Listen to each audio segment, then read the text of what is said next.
Tonight, triumphant return.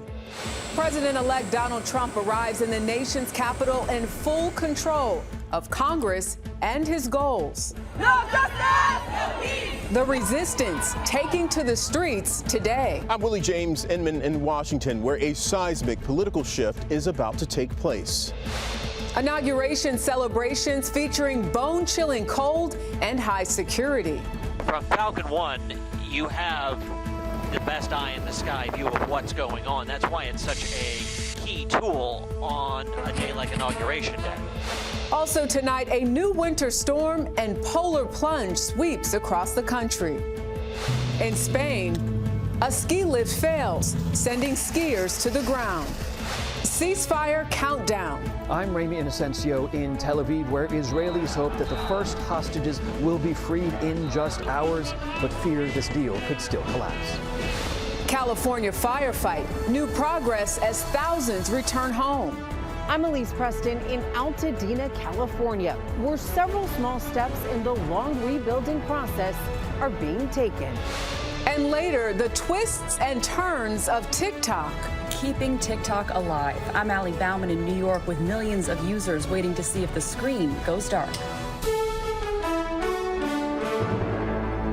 This is the CBS Weekend News from New York with Jerika Duncan. Good evening and thank you for joining us on this Saturday. Tonight we begin with President-elect Donald Trump returning to Washington, D.C. after leaving 4 years ago as a political outcast. Trump made the trip for his inauguration that happens Monday on board an Air Force jet dispatched to Florida. Unlike his first term, Trump is now fully in control of the Republican Party and Congress. Many of his cabinet picks poised to be confirmed. Today, thousands, though, of people could be seen protesting the president-elect in Washington, D.C. They say they are dissatisfied with his policies and believe they undermine the rights of women, immigrants, and minorities. CBS's Willie James Inman is at the White House tonight with what's expected to be a flurry of changes. Willie, good evening. Good evening to you, Jerika. As President Biden prepares to move out, President-elect Donald Trump is moving in with a promise to bring drastic changes to Washington on day one of his second term. The 47th president has expressed every intention of using executive power to address the border and immigration, including so-called targeted enforcement operations. When ICE goes out, they're going to know exactly who they're looking for, pretty much where they'll find him. It's a well-planned operation. They'll know possibly who's in the household, including children. CBS News has confirmed it will begin next week in major cities across the country. Homeland Security Secretary nominee Kristi Noem this week signaled wider changes. President Trump has been clear that he wants to build the wall. President Trump's been very clear that he will end catch and release. Trump also threatens to impose punishing tariffs up to 25% on imported goods from America's trading partners, including the biggest, Canada. Prime Minister Justin Trudeau warns they will retaliate. It's not just how these tariffs will hurt the Canadian industry. These tariffs will hurt the North American industry and endanger jobs in the United States as well. For thousands of Trump supporters who gathered in the nation's capital for the inauguration, the weather has put a big chill on celebrations. We came here with a little bit of excitement to be able to possibly get to go to Washington, but it looks like that things have changed. I'm disappointed, but I understand. On Sunday, the president-elect will hold a rally-style event not far from the White House. Thousands are expected to gather there in the warmth. Jerika. Willie James Inman for us tonight. Thank you. Now to the bitter cold, which even for winter could be extreme across most of the country. CBS's Andrew Kozak has more on what to expect. Andrew. Yeah, good evening, Jerika. We are gearing up for some of the coldest temperatures and winter weather that we've seen in almost a decade for some areas. We'll bring the map up and show you from the Canadian border all the way down to the Texas Gulf Coast. We have winter weather watches for cold and extreme cold as we head into your Sunday. Walk with me over to the wall because we also are tracking a snowstorm for Sunday for major areas across the East Coast, including Philadelphia, New York City, 3 to 6 inches there. We could be looking at higher elevations, up to 12 inches of snow. Then part two, and that's for the cold coming in from Canada. Temperatures now in the teens, 20s, and 30s below zero, and that's the influence coming our way for Monday and into Tuesday, where a large portion of the country will feel below zero. It's a good time for the 3 Ps, people, pets, and pipes. Make sure to check on them. Jerika, this cold weather lasts into a good portion of the week ahead. Andrew Kozak, thank you. Tonight, Israelis and Palestinians are anxiously awaiting the start of a ceasefire in Gaza in exchange for hostages and Palestinian prisoners. It's set to happen in a matter of hours at 3 of the territory's crossings, offering new hope to end a war that's now 15 months old. CBS's Ramy Inocencio is in Tel Aviv. Ramy. Jerika, there is so much hope here that this ceasefire will hold when it takes effect at 8:30 a.m. tomorrow morning. But there is also so much anxiety that it could still collapse on the cusp of this deal. And now there is a warning. Prime Minister Netanyahu warned Hamas that Israel retained the right to return to fighting if needed. As a senior IDF official said, the ceasefire in the shattered strip will take effect in the morning as planned, and warned desperate displaced Gazans to avoid Israeli soldiers and to wait before returning to the north. In Tel Aviv's Hostage Square, Israelis gathered this night, perhaps unlike any other since the war began. Will it happen finally? Will it go okay? There's hostages suffering, and my heart has just been torn. 6 hospitals are ready to receive the first expected hostages tomorrow. How do you feel? Bittersweet. Hamas killed Gil Dickman's cousin Carmel Gott as Israeli troops neared their tunnel last summer. He's afraid the deal will fall apart. We're not entirely sure that they're going to proceed after 33 hostages. They are going to leave hostages behind. Dickman met Netanyahu just days ago. I tried to look in his eyes and to see what he feels about the situation. What did you see? I did not see any emotion. I saw nothing. And Israeli strikes did not stop today, hitting Gaza's north, even as aid trucks in Egypt waited to enter from the south. But tomorrow morning, the guns may finally fall silent. And tonight, Israel revealed it will release more than 1,700 Palestinian detainees in exchange for a total of 98 Israeli hostages. Jerika, that ceasefire is set to take effect in just hours. Yeah, the world is watching, and so many people hopeful this works. Ramy Inocencio, thank you. Well, tonight, at least 77 people are dead after a gasoline tanker exploded in Nigeria. Authorities say it happened after the tanker first crashed. People then rushed to collect fuel from the scene. The tanker exploded moments later. To Spain's Pyrenees Mountains now, where a ski lift collapsed today when the cable failed. It sent skiers crashing to the slopes below. Dozens were hurt, some of them seriously. Around 80 people were trapped for hours, hanging to the chairlift until being rescued. Well, both the Biden administration and President-elect Donald Trump weighed in today on the future of TikTok and this country, with the company threatening to go dark ahead of a ban set for tomorrow. CBS's Ali Bauman is tracking all of the twists and turns. Jerika, TikTok claims it will be forced to go dark at midnight. The Biden administration today calling that a stunt. Before 170 million users, about half the U.S. population, the clock is ticking. In case we only have a few more days together on this app, thank you.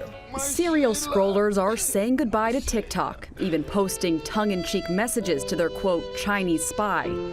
Friday, the Supreme Court sided with government concerns about national security and unanimously upheld a federal law that would shut the app down unless its Chinese owner sells the platform by this weekend.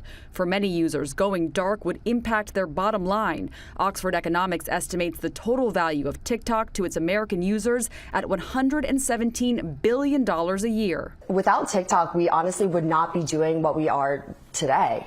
Food critics Audrey Jongins and Meg Radis of the VIP list say they make 6 figures through their TikToks. TikTok just has such a broader audience than any other social media platform. It's the algorithm. Like, TikTok is just, it's so niche. It's where you can be fearlessly authentic. Many users are already moving to other platforms like RedNote, also Chinese-owned. University of Colorado professor and TikToker Casey Fiesler. You can try to reconstitute a community on a different platform, but it's always not going to be exactly the same. And sources close to President-elect Trump told CBS News today that he's considering a 90-day extension for TikTok's parent company to find a non-Chinese buyer, but they say discussions behind the scenes continue. Sharika? Ali Bauman for us in New York. Thank you.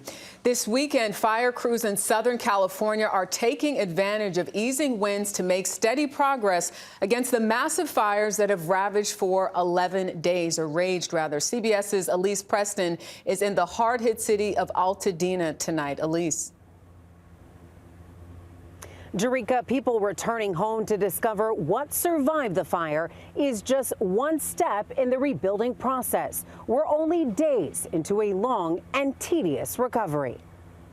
Weary residents are starting to return home. Oh, I haven't been home in 2 weeks. I missed everything. I missed my whole life. But I'm lucky I have a house. The Pacific Palisades will need a massive rebuild, and Friday, Los Angeles Mayor Karen Bass named a chief recovery officer to spearhead the effort, where nearly 3,000 homes were lost. And California Governor Gavin Newsom on Friday temporarily banning the eviction of rental tenants who have opened their homes to people displaced by the fires. So normally you put on this uniform and you're like, I'm in rescue mode. When the deadly Eaton fire broke out, Rich De Leon and other volunteers with the Altadena Mountain Rescue jumped into action, helping people escape. It was terrible. I mean, the embers were blowing. It was like sideways rain, except it was fire. While De Leon spent the night helping others find safety, flames swallowed nearly 5,000 homes, including his. I mean, you just can't believe that this is your house. You lost pretty much everything, but you're still working. You're still volunteering. I am. Why? Because you get to come here and hang out with your friends and help people. Despite an unimaginable personal loss, he's still living by the most golden of rules, doing unto others when they are most in need. It's beautiful here. I mean, it'll be beautiful again. Now, as these steps to recovery are being taken, forecasters warn the LA area could see another round of Santa Ana winds early next week, bringing back wildfire danger. Jerika? Elise Preston, thank you. Straight ahead on the CBS Weekend News, inauguration security. CBS's Chris Van Cleve with the latest preparations. The lyrics to a folk music classic go for an eye-popping sum at auction. And covering the LA wildfires, one reporter's personal account on tonight's Weekend Journal. Stay with us.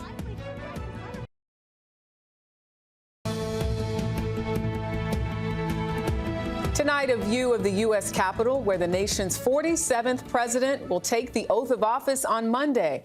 Despite the bitter cold, the city is preparing for more than 200,000 inauguration visitors and protesters. CBS's Chris Van Cleve is there for us tonight and has a close-up look at security preparations. Chris. Well, Jerika, moving things indoors makes it easier to secure the president, but it kicked off a scramble by law enforcement to secure a new plan. That includes the area around the Capital One Arena that'll host about 20,000 people on Monday. One of the big unanswered questions, where will everyone else go? We do know that by ground or by the air, tens of thousands of officers will be watching. Around 750 feet above the nation's capital, the brand new state-of-the-art D.C. police helicopter will be in the sky over the inauguration. Pilot Jeff Hertel. What are you going to be up looking for? The different crowd parameters and crowd control and suspicious vehicles maybe outside the perimeter area, larger trucks and stuff, as long make sure there's people with them. What does being up here give you that you don't have on the ground? The ability to see distances, like you can see a car running fast, you can see like a rooftop at night to see if there's a burglar on top or if he has a weapon. While the swearing in will now happen inside the highly fortified and secured U.S. Capitol, helicopters will be a key tool as the parade moves to the Capital One Arena in the heart of the city. They'll also be watching for crowds, as many of those who would have gone to the National Mall are now expected to gather somewhere around town. Its onboard cameras can read a license plate from 1,000 feet up, sending back live video to the department's real-time crime center. It gives us the opportunity to really see what's happening across the city, especially in large crowds. D.C. Police Chief Pamela Smith. Given some of the things we've seen play out since the start of this year, two vehicle-borne attacks. Does that change how you prepare for protecting the inauguration? Anytime there's, I'll say, homegrown domestic terrorism, it always makes us heighten our security efforts. What's keeping you up at night right now? The fact that there could be lone wolves that's out there, copycats that are out there. Even with official events indoors, D.C. police remain on high alert for violent protests outside the secured area, similar to those in 2017, where hundreds were arrested around President Trump's first inauguration. 8 years later, expect more officers patrolling neighborhoods. We want people to come and protest, but we will not allow any type of violence in our city. And back here with Chris, obviously you have these bitter cold temperatures and all of those people. What other concerns are police talking to you about tonight? Well, they're concerned about the cold. They're also concerned about, now you had 200,000 plus people who would have been on the mall, now perhaps looking for places to gather to watch the inauguration and perhaps mixing with some of those protesters. That's a bit of a wild card, but the chief stresses there are no credible threats against the District of Columbia, Jerika. All right, good to hear. I know they've got a lot of contingency plans. Thank you, Chris. Still ahead on the CBS Weekend News, treasure trove. Someone paid $500,000 for these 2 sheets of paper. What's on them when we return? If you go with snowflake storm. That is a clip from the Bob Dylan biopic, A Complete Unknown. Tonight, Dylan's cultural staying power is proving as powerful as ever. A treasure trove of more than 50 historic artifacts from Dylan's life and career was auctioned today in Nashville. It included early handwritten notes of the hit Mr. Tambourine Man that went for $500,000. The items were from a private collection. Well, if Dylan doesn't warm you up, this might. In the Netherlands, it's Tulip Day, the beginning of the season for the Dutch national flower. Merchants traditionally celebrate by giving away tulips in the center of Amsterdam. There were some 200,000 flowers available this year. Amsterdam is clearly going big for its 750th anniversary. Next on the CBS Weekend News, community journalism at work in the nation's second largest city. Joy Benedict has our Weekend Journal.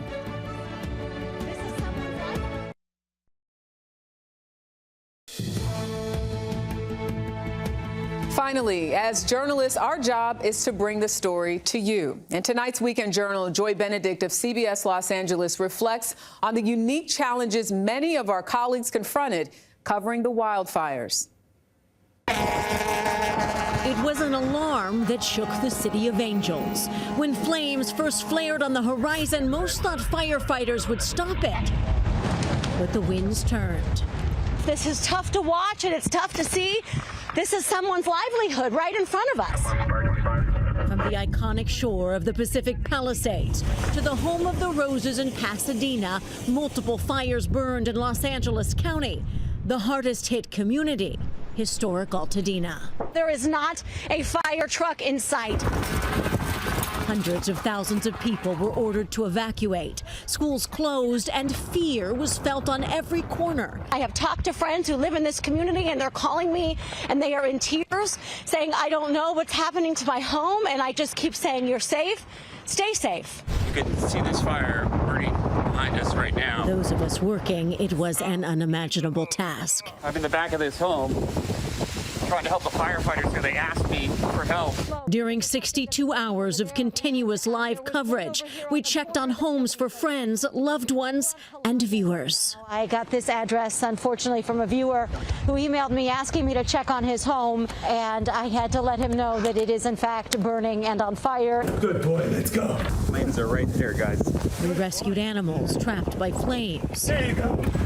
My photographer, John, is like the chicken wrangler, and he just started scooping up the chickens. I'm so sorry. Thank you so much. No, I'm so sorry. Anything we can do. Because in this moment, we weren't just journalists, we were neighbors. And this is our city, too.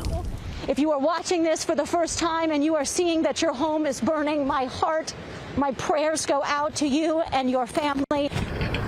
And as the hours became days, the magnitude of loss sunk in. It's like your life was erased. As those who lost it all search through ash, desperate for anything left to hold. Hoping, maybe, by luck, that we find our wedding rings. But as quickly as the fires burned, the community rallied. Food drives, donation drives, and fun day. And we're also giving away 2 cases of water to each family. To help those in need and fill our own hollowed hearts. Hey, yo, banana bread for free. This community was built on dreams, and through its people, it will shine again. Joy Benedict, CBS News, Los Angeles. And that is the CBS Weekend News for this Saturday. I'm Jerika Duncan in New York. We thank you for watching. Have a great night.